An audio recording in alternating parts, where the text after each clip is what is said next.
Hello, everyone. I'm Katya, Senior Advisor to the board at Greenlock. Greenlock is a young but very ambitious fintech startup which is based in Switzerland. Our company helps family offices to optimize their investment fees. And we're here today with Raymond, who is a partner at TOS Advisors in the US. TOS is built for family office professionals with family office professionals. And Raymond kindly agreed to share his impressive expertise in investment fees and family offices with us today. Hi, Raymond. It's so great to have you today. Katya, it's great to see you again. Thanks for having me. Oh, our pleasure. Well, shall we start with the introduction? Sure. So thanks for having me. My name's Ray D'Annunzio.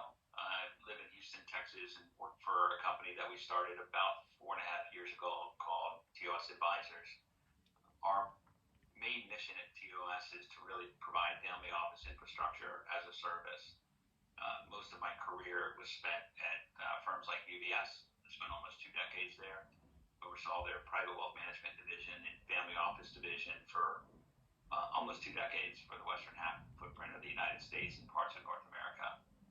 And retired from there in 2016. Didn't know what else to do, but with an experienced footprint in family offices, and I was approached by some friends of ours that were in a large single family offices. We started an organization to help other family offices try and optimize workflows and automate the operations of a family office. And we're certainly seeing a big trend in that now in the United States. I think we were a couple of years early, but I think we've made some headway, and we enjoy meeting firms like yours and embracing new technologies and introducing those technologies into the family offices that we work with and collaborate with. So a big part of what we do is being very tech forward and working with emerging technology firms that we think can make a big difference for our clients. So yeah, that's what we're doing, and that's what we've been up to. It's been quite busy. Fabulous. That would be so interesting and useful to know how is fees management covered at the MFOs and the SFOs in North America. And based on your experience, how critical is this topic? Yeah, that's a big topic. I don't know if we have enough time for all of that, Katya, but we'll give it a go. We can Um, always set up you know, another session. yeah, we can take it along.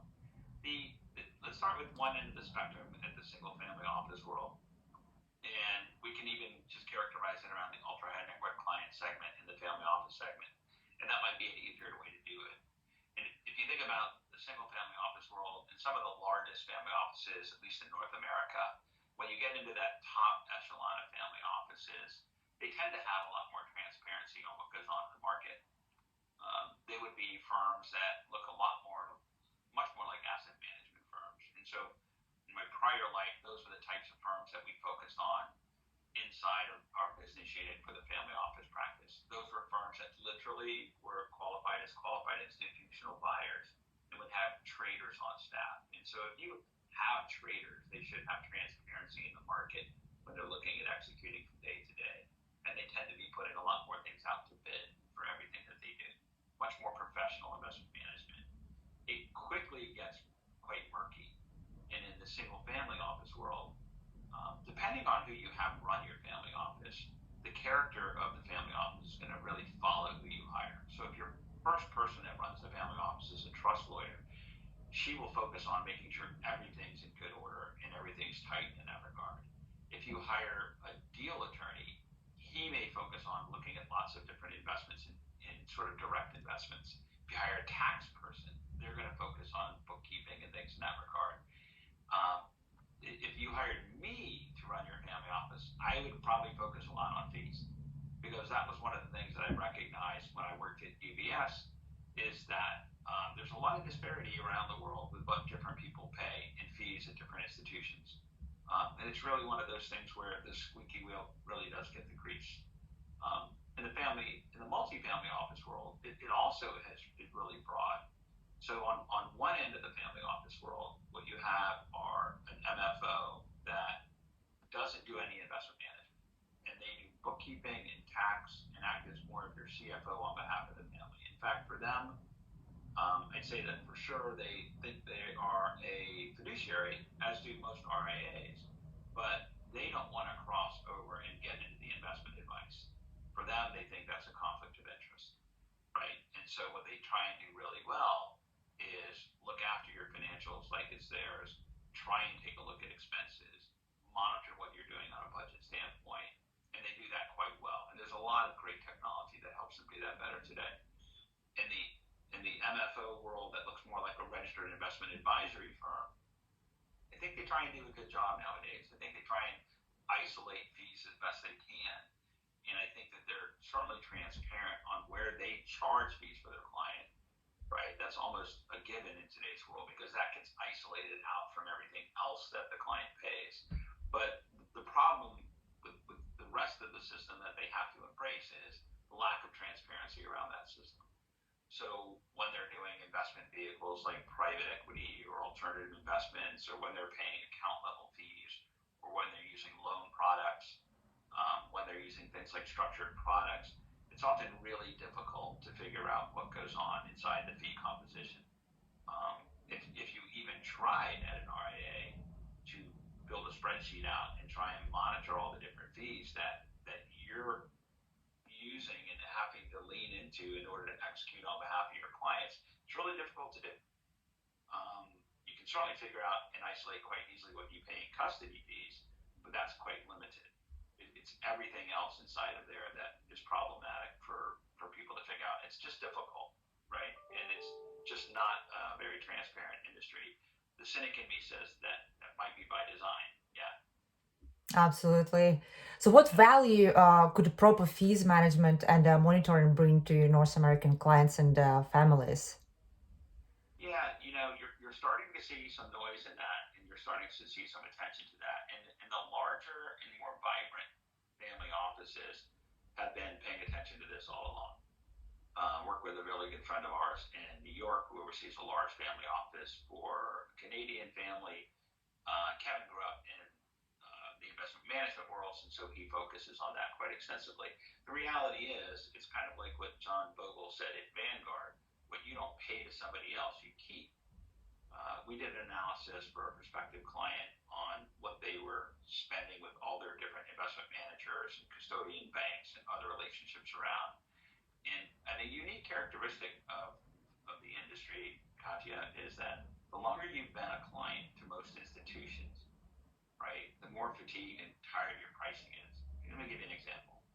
If you and I sold a company today and we're brother and sister and we got $1 billion, but we got $500 million. And so each of us split $250 million. And we decided to go speak to a lot of different firms and talk with them about what their pricing would be to do us. You and I are probably going to get shown a fee that's 20 to 25% less today, the stated fee, than someone that may have sold their business for $1 billion 10 years ago. And think about that. The person who sold their business for $1 billion 10 years ago, their money's probably grown to $1.5 billion or maybe more, depending on how they're allocated. And yet their fees are higher than what the firm is willing to offer to somebody new today. And so that's problematic. And there's no real way for a client easily to understand what they should be paying. But you really have to have some really good data points and some understanding of what someone just as you would be paying in the market today. So it's difficult, but everything's active. When we analyze something for a prospective client of ours, and we said, look, you can probably renegotiate all your relationships with your current providers. You wouldn't have to change. In the old days, if you wanted better pricing, that meant you went from firm A to firm B, and they offered you better pricing and you moved, and then you had to experience all those frictional costs and tax effects from doing that. And in a modern environment, if you have the ability to understand where pricing should be, it's been our experience that negotiating with those institutions, it's much better for them to keep you as a client and lower your fee to something that's more modern than it is to lose you as a client, right? And so there's a lot of difficulty in understanding that as a client in the marketplace, but certainly everything in that regard drops to the bottom line. And the prospective client that we looked at had a net worth of about $580 million, and about $270 million of that was in sort of your traditional investment management at the traditional investment management firms. Our estimation was that he was probably paying $2 million a year in fees more than he should have been paying. So it's quite eye-opening for him. It's also kind of frustrating for them because to some degree, those fees aren't transparent. The clients don't know they certainly trust their advisors, as they should. You should trust the people that you work for. But oftentimes it's not up to the advisor, it's up to the firm where the pricing is. Absolutely. Well, the benefits are so obvious, all the benefits of fees management. But why do you think this aspect has been so underestimated in the market? Good question. I think, a lot of that is the way the industry has always operated, right? The industry, the banking industry, services industry has largely been operating the same way in the same platforms for 4 decades, right? So clients are comfortable using it. Oftentimes, clients don't see what they pay, which makes it difficult for everybody. And so the client's bearing that expense from their investment return, always, right? They get annoyed when they see ancillary little fees from their institutions. In the United States, the retirement accounts will have a fee charged to it sometimes. There'll be transaction fees. There's certainly wiring fees. There's account level fees. There can be origination fees. There's investment management fees. Those are mostly the investment management fees transparent. But then, even in the world of investment management, and it's gotten really popular in the United States for investment advisory firms and banks and broker dealers and wealth managers to use exchange traded funds, right? And so, what happens when you look at an exchange traded fund? It looks an awful lot like it trades like a security. So you can buy a share of Google or you can buy an exchange traded fund, right? They trade like an individual security, but each individual exchange traded fund has a bunch of fees inside of it as well, and it can be very skinny. It can be things like the S&P 500 that has 7 basis point fee, or in some funds, in some management fees, they can be up north of 100 basis points, and those fees aren't seen by people. So it's difficult to get from a granular perspective what really goes on.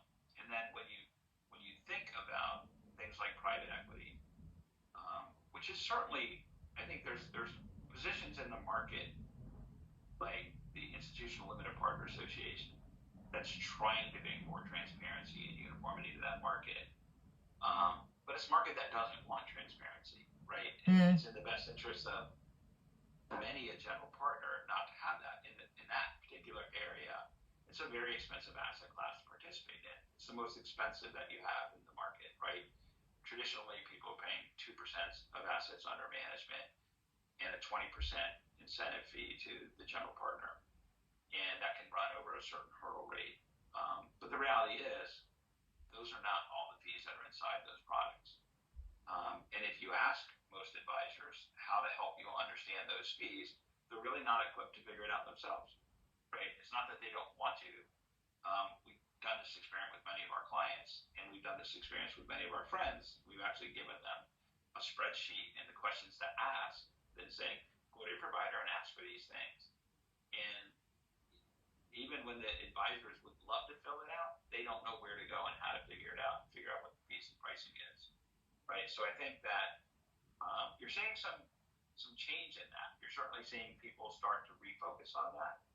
And I think that when you have big market disruptions, that makes people pay more attention to expenses, right? Whether it's because of inflation in the United States and people are spending less on vacations and doing things differently. The market's not doing really well, so they feel less wealthy. They start looking at things differently, and they start opening up to looking further at what's going on. So I think there's a desire from the consumer side to do it. I think it's difficult for everyone to really estimate what the fees are and how to look at the program and try and understand the best way to think about it. Yeah, it's a little bit unknown animal, isn't it? Even despite the value it can bring, especially if we gather all this different types of hidden fees. For example, at Greenlock, we're analyzing up to 30 different hidden fees, and yeah, when you just pull it all together, the savings are enormous. But yeah, I absolutely agree with you. It's taken quite a knowledge and experience to analyze it properly. It's a niche. Yeah, and I think that there's also everybody focuses on return all the time, which makes sense, right? And so we focus on that, and there's less attention to fees and expenses. There seems to be attention to it when you make a decision to move to a provider.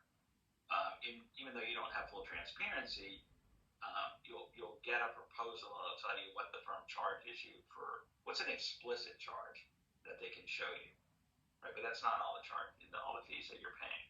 And then most of the time moving forward, the attention to detail is on performance, right? It's also not that same way when you look at loan pricing. If you're a really big developer, you're going to have relationships with lots of different places to go out and try and find loans.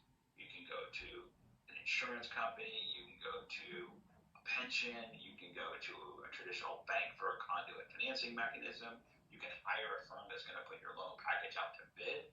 So every time they make a big, chunky investment into something real estate wise, there's folks to help you understand and analyze that one big thing you're doing in investment wise. But compare and contrast that to most people that even have extraordinary wealth and they have relationships with places. They probably could be doing significantly better on things like their borrowing costs, right? We had a client that came to us. It was a really great family, and they were working on some different things. We engaged with them and started working with them and just started mapping in all their loans, right? And that's something that people don't have their arms around. Like, pay attention to your stuff, document all of your line items, understand where everything is. We mapped in all those different things, and we actually found that at one institution, the family had 3 different loans against the same collateral, and there was 75 basis points differential between the 3 different loans. Wow. Right, and so, and it was an operational error. I don't think it was malicious, but no one had been paying attention, and this happened for years. And it wasn't until you could get the information in and look at the information and put yourself in a position to have it visible for you. So if you go into the system at a bank, or if you log into the system, sorry about that, and look at what goes on at a bank, you're not going to be able to understand necessarily everything that you're paying, right? And so it's hard to find that data. And so pulling all those documentations forward, looking at them in isolation, making everything show up, that was a differential for the client. And then we were in a position to actually go back to the institution, make them aware that there was an error, and actually have them go back in and rebate the client to the origination of the loan, right? That institution didn't want to do it actually at the time. They said they'd rebate it back to the beginning of the year. Oh, is it right? Yes, it was like, that was super kind of them. But we were like, no, it's not the client's fault that there was an operational error, and we need you to take it back to the origination of the loan and rebate that fee back to the client. And that's kind of one example, but it's difficult to get your arms around. And again, I don't believe that was anybody being sinister. Mm-hmm. I think it was just something that happened operationally. And the more wealth you have, the more complexity you tend to have nowadays, right? Absolutely. And that can happen in things where people are very philanthropic.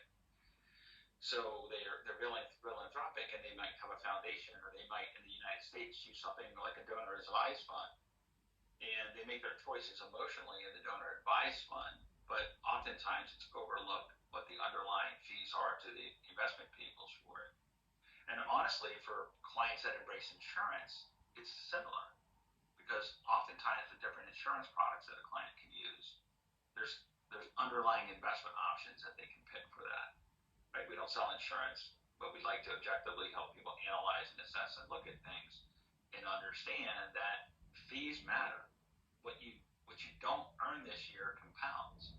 So if you saved $100,000 this year, and every year on your fees, that's going to compound. And if the market grew by 10%, you have $110,000 working for you next year, compounding with your other $100,000 saved plus market action. So all of that matters, and it can stand up. And when we speak to people, it's a tricky conversation. It's difficult because they trust their advisors, and that makes all the sense in the world. You do want to trust the people that you work for, but you can also verify, right? In a perfect world, you want to trust them, and you want to help them do the best job for you. Absolutely, yes. There's nothing wrong with increasing efficiency, and that's a perfect example how easy it might be done with managing fees, for example. So when would you advise to start managing fees? At which stage? Yeah, I think you need to do it all the time, right? This is sort of like it's when you buy, but it's always with maintenance too. With many things. So in the beginning, when you engage in a relationship, for certain, if you're looking at multiple different institutions or you're looking at a specific institution for something, it could be a private equity investment, it could be a direct investment, it could be a real estate investment. You want to compare and contrast how that looks and how it looks differently than others in the market. And the same when you're hiring a bank or a financial advisor or a wealth management firm or an institution. Really work hard to understand everything that's going on and where all the fees are. The best advisors know this. The best advisors invest the same way that their clients do. They'll show the client their statements. The way I invest for you is the way I invest for me, right? And so it's in their best interest to know these things. But again, it's quite difficult. And then over time, you want to make certain that you're still paying attention. Certain behaviors can happen over time once trust is reached with an institution and a team. You've made oftentimes a very big emotional decision. Katya, you've worked with your family all your life to build this business.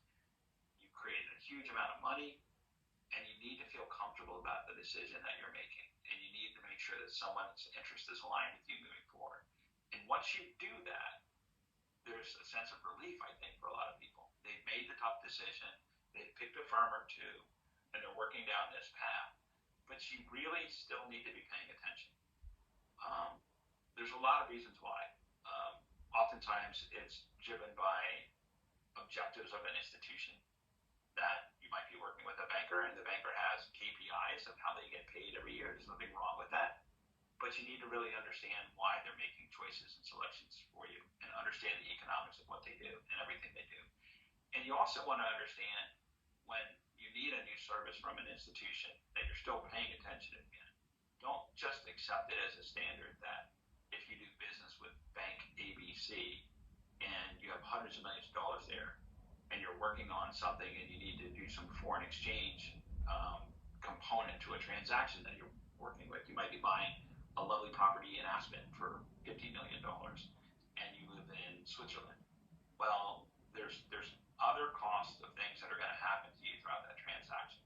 Foreign exchange, your new loan rates, how things are working. And so it's easy to trust your institution and just go with them for pricing. It's smarter to understand the different components that make up that transaction and think about how you can make sure you're getting treated the best way possible. The smartest family offices and the smartest investors out there always do that. They don't take anything for granted. And by the way, those institutions work with those people. So they're used to people asking the tough questions. They're used to people pushing back. But it's uncomfortable pushing back on someone you trust, Of right? I course. mean, that's tricky. So having the information and knowing a suggestion, and when someone presents something to you, and Katya, you could say, I see this fee on here. Do I have to pay that fee? Does that fee ever get waived for anybody? There's nice ways to ask the question, and then there's the tough ways that some clients just present it to people. I'll never pay a fee like that. If that's the way it is with you, then we're leaving your institution. Yeah, the way of Um, presentation matters a lot. yeah, Couldn't agree more. yeah. So why don't family offices get better over time in monitoring these fees? What is their bottleneck here? Oh my gosh, there's so many bottlenecks. And with the right information at your fingertips, you can actually just be a little bit of a velvet hammer and say, wow, it really looks like we're paying more than we should for this. And just a conversation like that alone will have people go to work a little bit harder for you to reduce things in different areas. I think the bottleneck is it's got so many lanes in it. It's like this is like a super highway, and you're not going to believe this, but here in Houston, there's an interstate called I-10 that Mm. runs east and west. And at one point, I think it's the widest highway in the country. At one point, it's 22 lanes. Oh, wow. And in the afternoon at rush hour, it's nothing but a parking lot, right? Mm. And if you think about all the different ways fees make it to a client, it's really in all those different lanes. And so it's hard to peel back. It's hard to understand all the different things that you should look for and that you should look at and that are examinable, right? That there are data points and you can examine them. but you have to know where to look, right? The easiest way is to say, oh, what's my advisory fee? And people think when they look at that advisory fee, that's everything that they're paying. And it's such a nominal component to everything that goes on for the client, right? So there's a lot of work to do. That's why we like your company. We think you're doing some really cool stuff. Oh, thank We you. enjoyed engaging with you and thinking about the product and thinking about the way that the U.S. consumer can embrace these things. There's certainly a desire and a hunger for it. More and more throughout society, we're all wanting more transparency about everything. And I should think it's certainly natural that it's going to come to this end of the market. Yeah, these conversations could, they could be endless because honestly, the potential here is just huge. But yeah, thank you so much for sharing your very interesting insight, Raymond. I think it's super useful and very beneficial for our audience. Thank you for your time today. Of course, look forward to continuing to work with you and finding more ways to find more transparency. Same as here. Talk to you later, Raymond. Thank you so much. Take care. Bye for now. Perfect. And I'll take